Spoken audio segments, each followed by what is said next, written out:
напрезуваме. Еве нас повторно назад во живо од студиото на МТМ телевизија продолжуваме онаму каде што застанавме, продолжуваме со разговорот со мојот следен денешен гостин, со моја денеска е Дејан Крстевски, собственик на Академија Тенис Крстевски. Здраво, Дејан, и добро дојде во студиото. Здраво, добро ме најдов. Така, наистина ни е мило што денеска ќе разговараме на една актуелна тема. Она што е интересно е тоа што кога времето се затоплува, кога се будиме на зимски сон, се трудиме на некој начин физички да се активираме, секој во некој спорт, во некое хоби. Денеска ќе зборуваме за тенисот. Она што би сакала да запрашам на почетокот на разговорот, има ли вежбањето тенис некаква зависи ли од временските услови? Генерално, вежбањето тенис не треба да зависи од временските услови, ке нас некогаш зависи повеќе. Повеќе преферираат да се тренира во лето, пролет и лето и есен, наместо во зима. Јас секогаш би кажал дека зимскиот тренинг е најдобар, бидејќи највеќе можам да кажам дека напредуваат децата, тие што тренираат во зимскиот период, односно што тренираат 12 месеци. Значи генерално тенисот треба и секој спорт, посебно тенисот треба да се тренира во текот на 12 месеци. Така, го послушуваат ли вашиот совет вашите ученици? Па јас пробувам, тоа им го наложам на сите, генерално го слушаат, али има и исклучоци, нели? Така. Тие што го слушаат и нормално постигнуваат добри и врвни резултати. Она што би сакала да ве запрашам следно, да се надоврзам на вашето прашање, колку е потребно за да се тренира, за да се развие талентот кај децата? Вака, талентот, јас немам некој високо мислење во врска со талентот, јас би рекол дека е така неколку проценти, околу 4 до 5% максимум. 95% зависи од факторот од човек, односно колку тој сака да тренира и колку тој е спремен да вложи време да посвети на конкретно на тенисот. Значи, сепак јас највеќе би потенцирал дека трудот е најголем предизвик во тенисот, не толку талентот.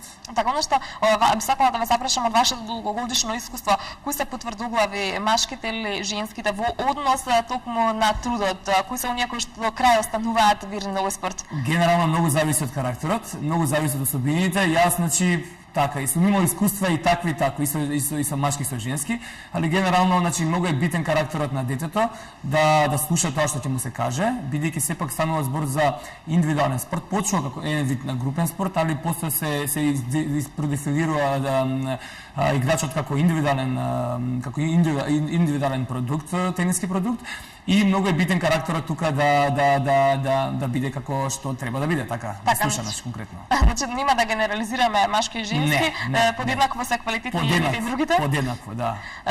Каков е интересот за тренирање тенис? Интересот веќе во последно време добива масовни рамки. Значи се станува збор, значи, за тенисот генерално како спорт, кога ќе земеме пример пред добри 15-20 години, сега, значи тоа е во огромна експанзија.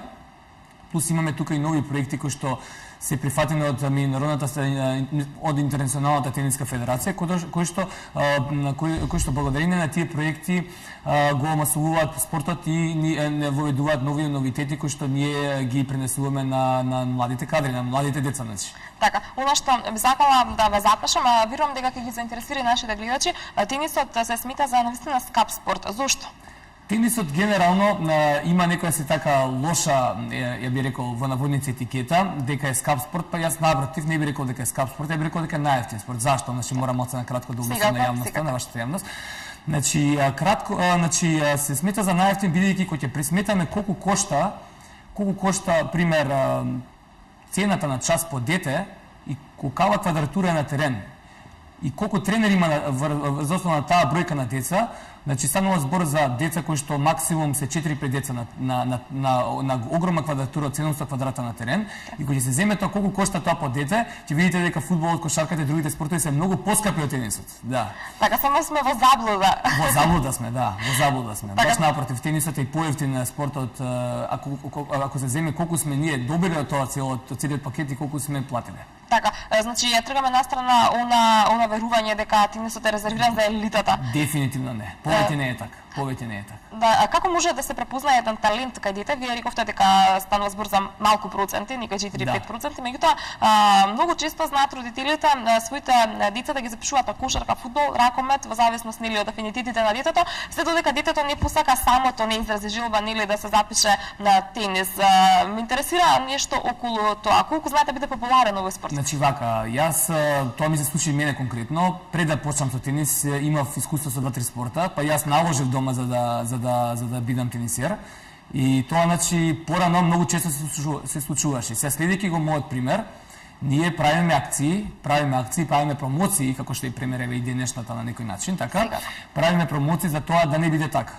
За да бидат директно многу деца вклучени директно во спортот, а не како мојот пример да пробам некои спортови на 6-7 години годишна возраст, па после на 8-9 години да почнам тенизирам. Така, можеби на 8-9 години веќе кога сте имале можност да Во моето време беше таман. Сега за надпреварувачко ниво треба, значи малце порано, за рекреативно ниво може кога сакате, не е проблем, да. Кога веќе споминавме нели возраст и она кога е добро да се започне да се тренира тенис, ајде малку да проговориме и на оваа тема. Кога е најдобро време да се запишат децата на тенис? Јас секогаш би кажал, најдобра возраст за почнување на тенис е 4 години, за да може неколку години, пошто сепак станува збор за професија која што е доста захтевна, значи бара внимание доста и бара ангажман доста.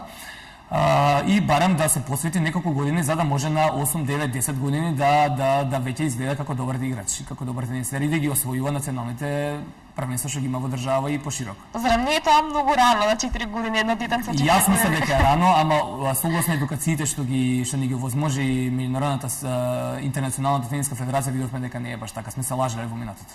Има ли многу во моментов талентирани деца, надежи, тениски надежи кои што ќе има шанса да се представат на светско ниво и на некој начин можеби и да ја промовираат Македонија во овој спорт? Дефинитивно има, но сепак јас би потенцирал дека многу се битни колку се талентирани децата, туку јас во наводници би кажал треба да бидат талентирани родителите. Во кој смисол? Да ги поддржуваат правилно. Секој талентирано дете значи неуспех ако не пусти доволно ангажирање од родителот за конкретен спорт. Така, може ли да ни кажете кога зборуваме за професионално ниво на тренирање, колку време е потребно да се посвети неделно, дневно на тренинзите? Све зависи колкава возраст на дете станува. Значи во самата зависна возраст нашата академија значи конкретно прави различна програма. Конкретно значи еве пример 10 годишна возраст треба да игра барем 5-6 пати неделно. Така, тоа е навистина многу. Јас би рекла во однос на тоа дека и децата нели имаат и други активности и ангажмани. Дали жилбата кај децата останува иста и ентузијазмот и нели посветеноста и после неколку месеци како кога дошле? Верувајте дека се гледали че и тешко ова често тренирање? Јас имам случаеви имам доста деца и на доктори конкретно кои што со играње на 2 пати неделно често се разболуваат конкретно. Так. Јас им давам еден совет на докторите, пуштете ги повеќе малце, да ги влесиме веќе во поголем тренежен процес, и видите дека тоа нема да постои веќе. Од првим тоа малце беше со доза на несогласување и стварно сите видоа дека што поголем апетит кон тренинг и самите деца поздрави растат и нормално самите амбиции на преврудачки се качуваат. Многу ретко се тие што влегле во надпреврудачки процеси и така се откажале. Тие се со многу мал процент. Така можеби виделе дека не е тоа она што ги интересира и оној спорт. Така, тоа одмина секој спорт, да. Така. Од една страна нели имаме вашата приказна во која што вие после неколку неуспешни обиди во други спортови сте се пронашле во овој, можеби има и обратна ситуација во која што децата се пронајгаат во други спортови. Мислам дека во Македонија многу се популарни кошарката, фудбалот, ракометот, каратето. На кое ниво е тенисот? Тенисот сепак, беше пред неколку години на добро ниво, слично како на кошарката и фудбал. Во моментов тоа ниво не е тоа истото, но тука сме ние за да го вратиме тоа ниво, така. Така, ви успевале тоа? Барали многу труд, енергија посветена за да се врати популярноста? Генерално имаме, помеѓу 30 во Европа имаме 1-2 дечиња, што тоа генерално во инина би дало стимул за работа за уште поголеми резултати. Така, би сакала да се посветиме малку на разговорот во однос на тенис Академијата Крстевски. Што се случува таму? Каква е заинтересираноста на децата? Колку деца тренираат тенис? Па да, тренираме така, мојата академија брои значи околу 150 деца.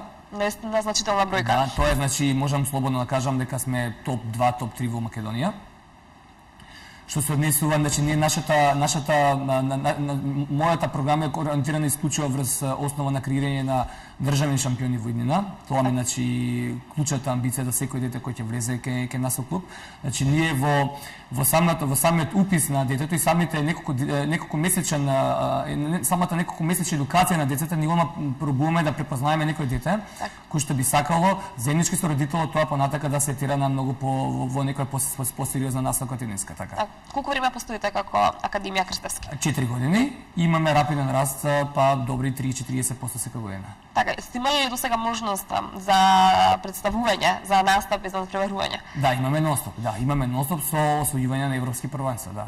Така, сигурно тоа представува некој стимул, мотивација, дополнителна. Огромна, и како јас како собственик и како главен тренер плюс врските и како и децата кои што тоа го почувствувале, нели? Така, колку значи мотивираноста на тренерот, нели, која што подоцна нели би се префрлила врз мотивацијата на детето? Мотивираноста на тренерот е клучна.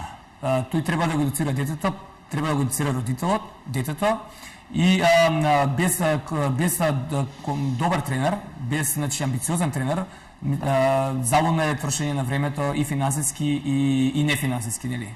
Така, она што би сакала да го споменам, денешниот разговор беше токму иницииран од самото тоа што нели започнува пролет, на пролет нели сите ние на некој начин сме активни физички.